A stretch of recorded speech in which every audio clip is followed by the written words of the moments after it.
আহত নিহত পরিবারকে যখন অন্তর্বর্তীকালীন সরকার ছিল তখন আমাদেরকে নিয়ে দুইটি ভাগে কাজ করছে। বিএনপি পরিবারকে দেখছে এক চোখে, আর হচ্ছে গিয়া ওদের বেল্টে যারা ছিল তাদেরকে দেখছে এক চোখে। তো আজকে মাননীয় প্রধানমন্ত্রীর কাছে অনেকে অনেক কথা বলেছেন। দীর্ঘ 17 বছর দেশনেত্রী বেগম খালেদা জিয়া এই মাটি ও মানুষের জন্য কতটা কষ্ট করেছে কেউ কিন্তু বলেন নাই। এই দেশকে ভালোবাসতে গিয়ে জিয়া পরিবার সবচেয়ে ক্ষতিগ্রস্ত হয়েছে। এই দেশের মাটি ও মানুষকে ভালো রাখতে গিয়ে জনাব তারেক রহমান 17 বছর মাটিতে আসতে পারে নাই।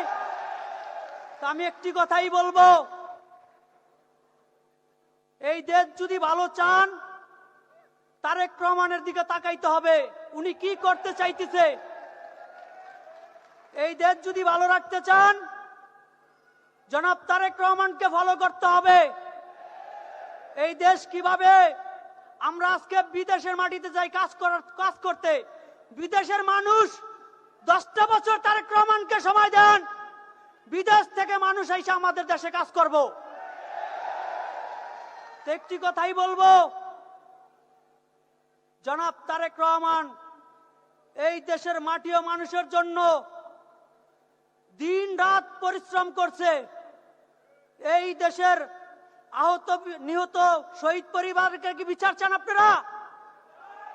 যদি বিচার চাইতে হয় তারেক রহমানকে ফলো করতে হবে। যদি বিচার করতে হয় স্বরাষ্ট্রমন্ত্রীকে ফলো করতে হবে। আজকে এই দেশের জন্য গণতন্ত্র পূর্ণ প্রতিষ্ঠার লক্ষ্যে যা আমার একটি পা হারিয়ে ফেলেছি, দেখেন 2টা বছর আমি এখনো কষ্ট করতেছি শুধু মানুষের জন্য, এই দেশের মানুষের জন্য। তো জনাব তারেক রহমান এই দেশের মানুষকে ভালো রাখার জন্য এখনো কষ্ট করতেছে। তো আমার বাপ কিন্তু ঘুমাইছে, আমি সপরিবার আমি একটু ঘরও এখনো করতে পারি নাই। এই বিএনপি কে ভালোবাসতে গিয়ে আমরা সর্বছাপার হয়েছি। আমরা 17 বছর কষ্ট করেছি, আমরা তাও দলের দিকে তাকিয়ে রয়েছি, আমাদেরকে ভালো কিছু দেয় না। কিন্তু হাসনাত সার্জিস, হাসনাত আব্দুল্লাহরা কোটি কোটি টাকার মালিক হয়েছে, কোটি কোটি টাকার মালিক হয়েছে, কিন্তু আমরা এখনো এই যে কেসের উপরে এখনো আছি।